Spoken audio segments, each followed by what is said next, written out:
En esta segunda parte nos vamos a referir a los principios de ecodoppler. Está en la foto de la casa de Christian Doppler y el museo Doppler, a quien le debemos los principios físicos básicos para la obtención de la imagen en Doppler color.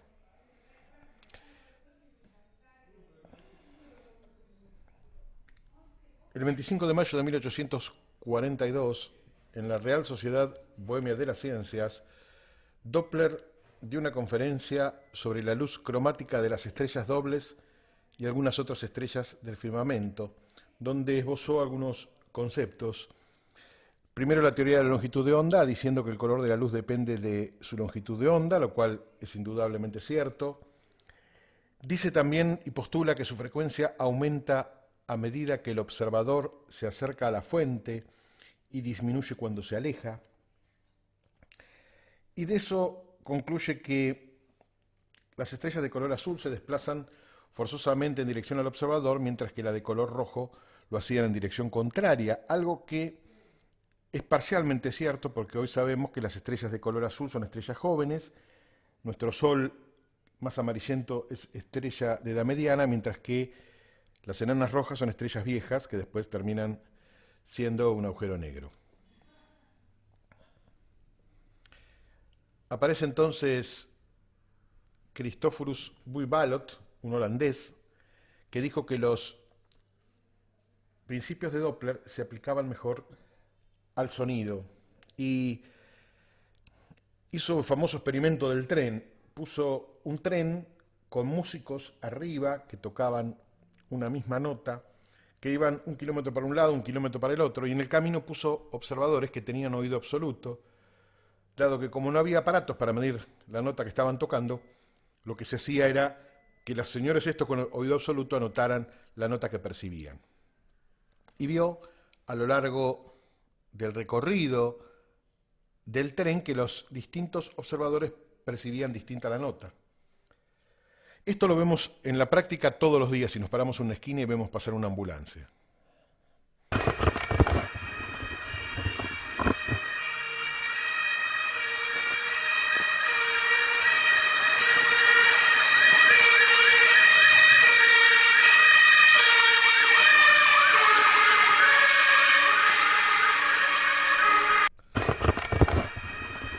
Vemos que el sonido es más agudo, se pone más agudo, y luego que supera al observador, el sonido se va haciendo más grave.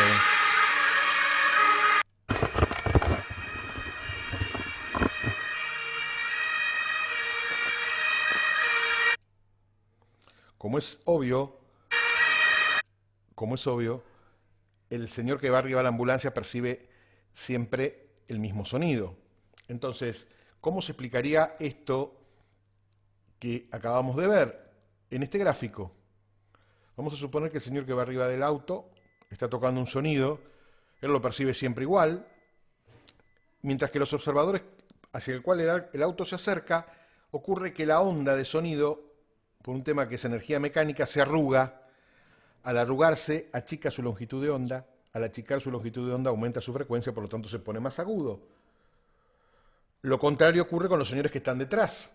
El efecto arrastre del auto, también energía mecánica, hace que la onda se estire. Al estirarse, aumenta la longitud de onda. Al aumentar la longitud de onda, disminuye su frecuencia. El sonido es más grave. Quiere decir que este efecto Doppler, que se explica por la ecuación de Doppler, hay un evidente cambio de frecuencia del sonido de un objeto en movimiento.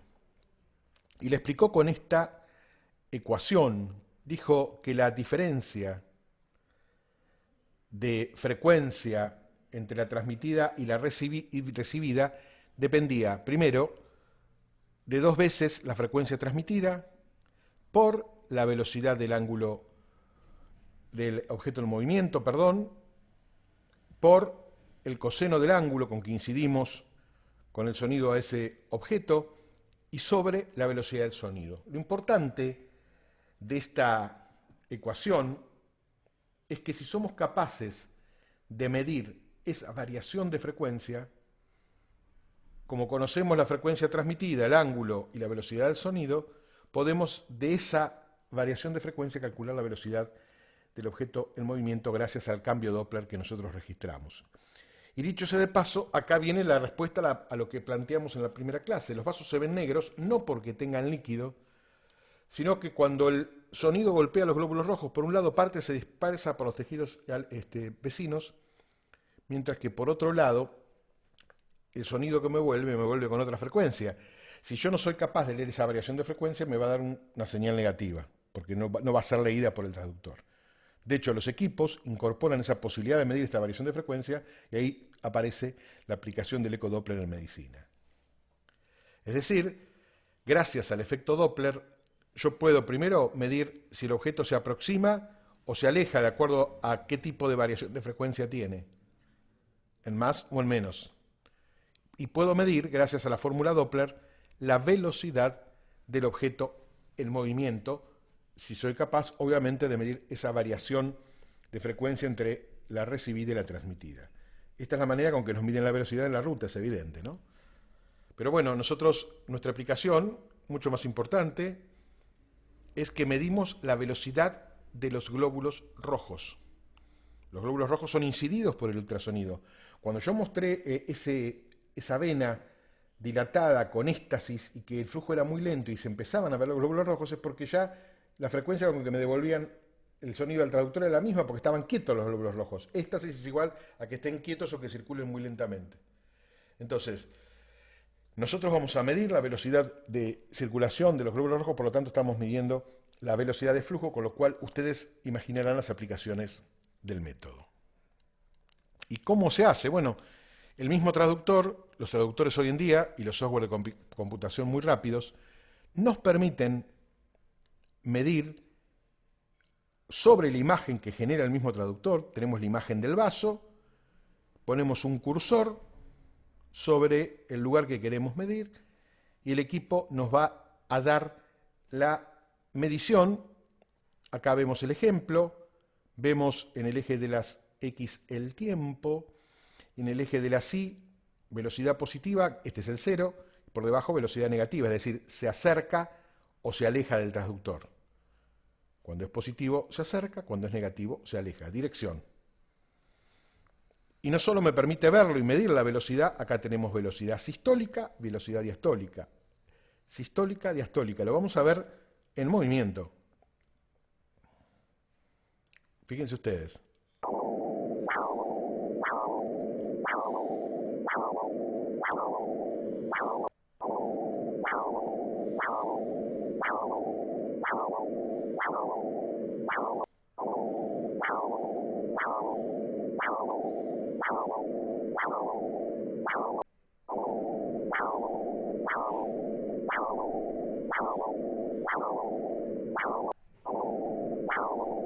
Esto es lo que llamamos Doppler de onda pulsada.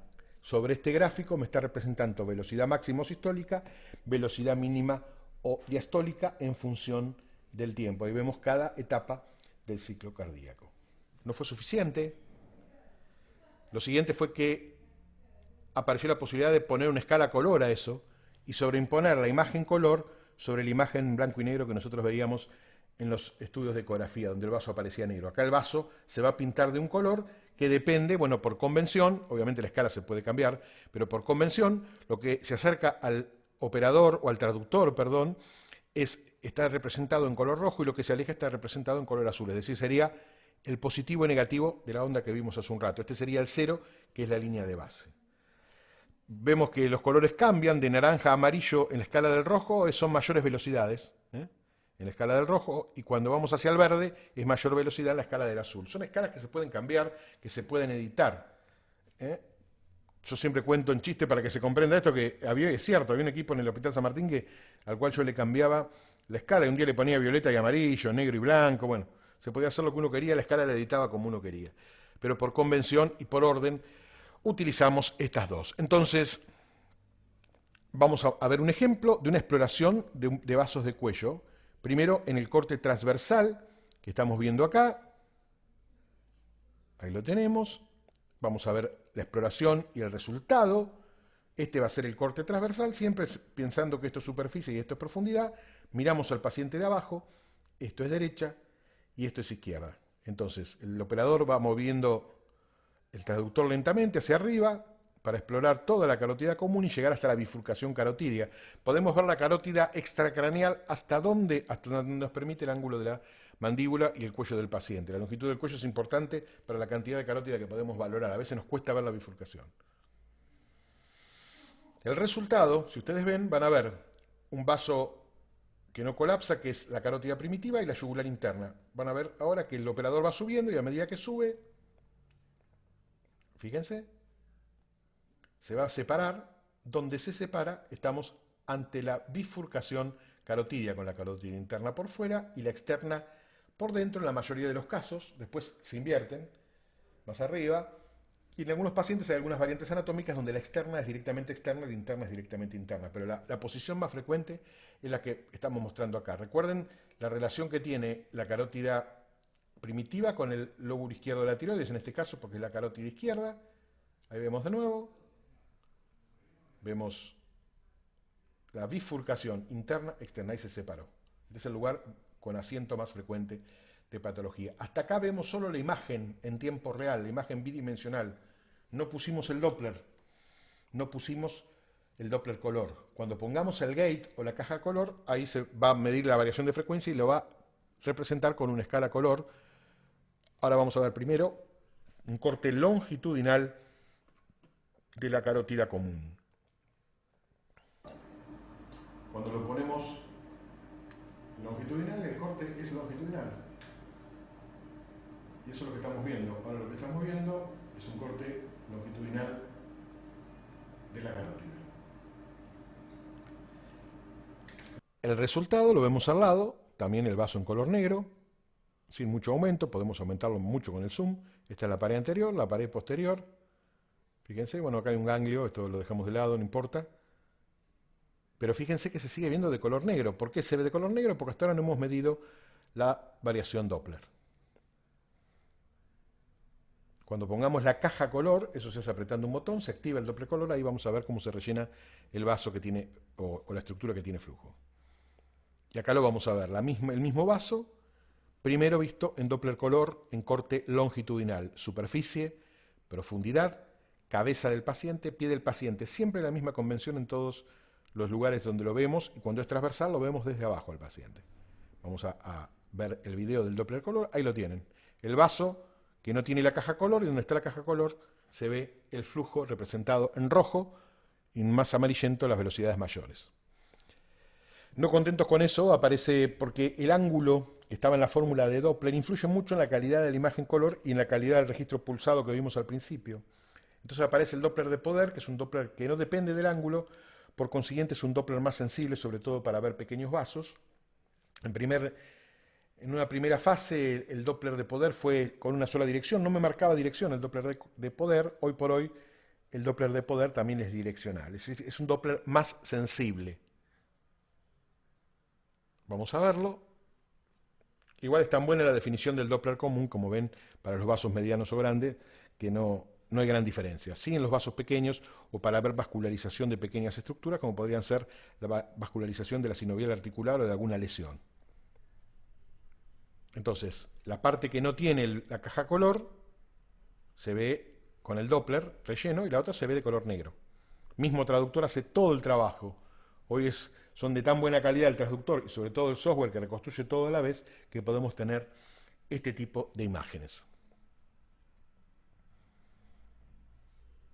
Ahora vamos a ver un corte transversal de la carótida. Sigue siendo la carótida izquierda, como muestra el esquema, donde vemos la carótida interna, la carótida externa. Esta es la ubicación más frecuente. Este pequeño color azul que ustedes están viendo acá es el color que está dado por una pequeña zona de reflujo, de éstasis o turbulencia en ese lugar, y es por eso que la bifurcación es asiento frecuente de placas aterogénicas.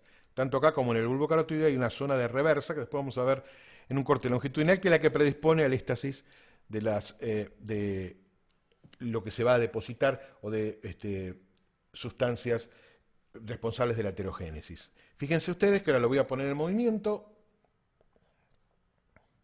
Y ahí está el Doppler del corte transversal de la carótida. La molestia para el paciente es la que vieron hace un rato.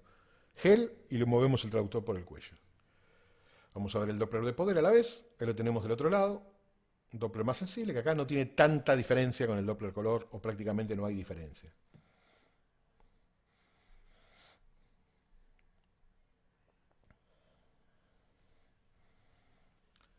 Vamos a ver que hay distintos tipos de flujo.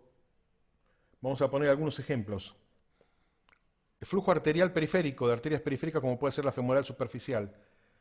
Arriba en rojo está pintada la arteria femoral superficial.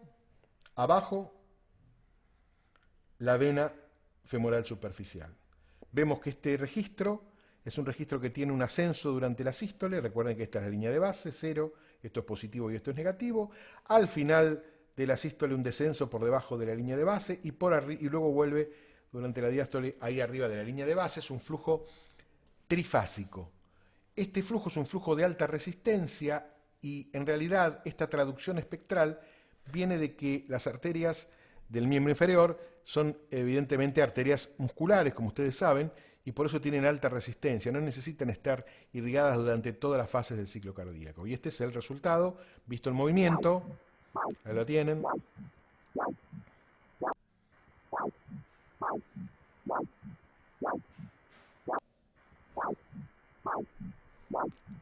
Típico ejemplo de arteria periférica, podría ser también las arterias del miembro superior.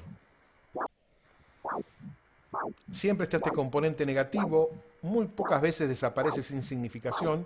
Generalmente la pérdida de este componente negativo, tiene alguna significación, como podría ser una vasodilatación compensadora periférica. Fíjense el aspecto y morfología. Ahora vamos a ir a otra arteria, vamos a ver al corte longitudinal de la carótida interna. Esto es también un corte longitudinal de la carótida interna del lado izquierdo. Esto es superficie, profundidad, cabezas y pies del paciente. Quiere decir que esto es el bulbo carotídeo. Y esta es la carótida posvulvar, carótida interna. Ahí pusimos el cursor y obtuvimos el registro. Y vemos este remolino azul del área habitual de éstasis a nivel de la carótida vulvar. Fíjense ustedes cómo es el registro. Este registro va siempre para adelante. Sístole, diástole. Fue el que vimos al principio. Sístole, diástole. ¿Por qué? Porque el cerebro, como es lógico, necesita estar irrigado durante todas las fases del ciclo cardíaco. Ahí lo tenemos en movimiento.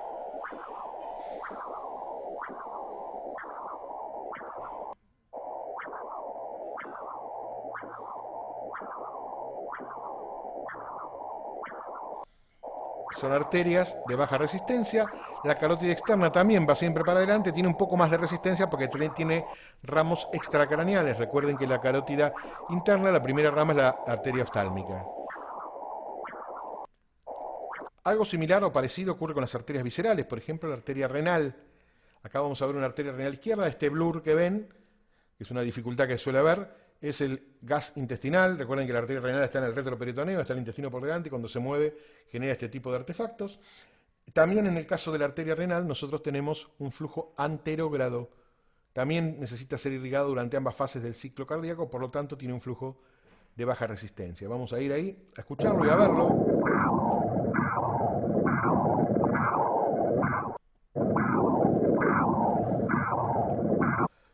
Nótese, perdón, vamos a volver un poquitito para atrás, que van a ver en el centro la aorta, la arteria renal del lado izquierdo, la otra arteria renal, a ver si lo puedo frizar un poquitito ahí, vamos a frizarlo un poco, ahí.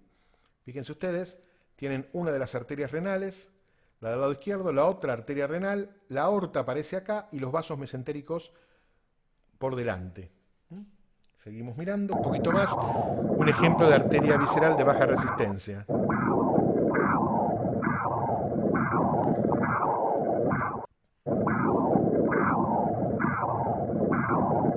Este es un corte transverso, entonces siempre esto es anterior, esto es posterior, esto es derecha, esto es izquierda, lo estamos viendo desde los pies del paciente.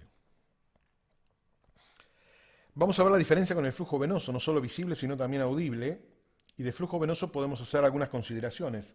Una cosa es el flujo venoso de las venas suprahepáticas, que como vimos hoy salen de la cava retropática. La cava retropática está ahí nomás de la entrada de la vena cava inferior a la aurícula. Por lo tanto, cuando la compliance del hígado, es decir, cuando la elasticidad del hígado lo permite, transmite muy bien los movimientos de la aurícula. De hecho, la pérdida de esta morfología de onda auricular que tiene las venas suprahepáticas es un indicativo de aumento de la compliance, perdón, de pérdida de la compliance del hígado, y por lo tanto se ve en la hipertensión portal. Fíjense este flujo, cómo transmite los movimientos auriculares. Es una suprahepática media. Vena suprahepática, el corazón está ahí, el diafragma y el hígado.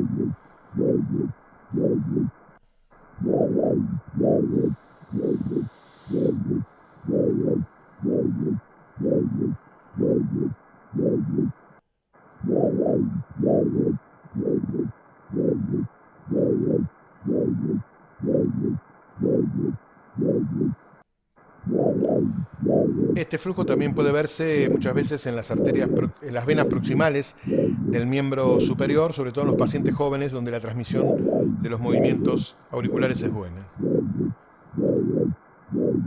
Y ahora vamos a distinguirlo de lo que es el flujo venoso que más frecuentemente nosotros vemos. En el caso del Doppler venoso, nosotros estudiamos la compresibilidad de la vena. Esto es un corte transversal de la ingle, donde vamos a ver la vena femoral y la arteria femoral común. Me dirán cómo se sabe. Bueno, ahora van a ver que cuando el operador aprieta y comprime, la vena se colapsa. Ahí la vemos. Ahí está. Ahí se colapsó. Arriba está la safena interna. Fíjense cómo colapsa las venas. Y no colapsa la arteria. Esta compresión-descompresión es la base del diagnóstico de la trombosis venosa profunda, aún solamente con ecografía convencional. La pérdida de la compresibilidad es un signo que ayuda mucho al diagnóstico de trombosis venosa profunda, sobre todo en la fase aguda o hiperaguda. Obviamente también hacemos el estudio Doppler, donde vamos a ver acá la arteria femoral común en la ingle. Esto es un corte longitudinal, superficie, profundidad, cabezas y pies del paciente, la confluencia venosa, femoral superficial, femoral profunda, y el cursor lo ponemos en la femoral superficial. Este mosaico que se ve en la arteria es porque el flujo está seteado, o el equipo está seteado para leer flujos lentos. Entonces, cuando el flujo es muy, muy alto, produce ese tipo de artefactos. Pero a nosotros nos interesa el flujo venoso. Y ahora van a ver esas características del flujo venoso. Ese soplido fásico, porque transmite, como van a ver ahora, fíjense, ahí cerró la válvula, pero es un flujo fásico, transmite los movimientos de la respiración, tiene fasicidad respiratoria. Ahora, cuando arranca, ven que es fásico. Si lo siguiéramos viendo, va a ser fases, inspiración, expiración. Es importante ver esta fasicidad respiratoria porque eso indica que por arriba todo está permeable. La pérdida simétrica, sobre todo, de esta fasicidad respiratoria me puede indicar que hay una obstrucción más arriba.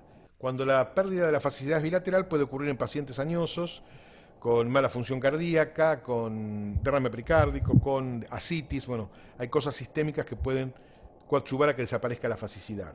Pero en general, esto de ver que el flujo sea fásico nos indica que hay permeabilidad por arriba de lo que estamos estudiando. Y tal es así que mide la dirección. Yo acá lo puse al revés la escala y la vena queda en positivo. Muchas veces lo hacemos por comodidad.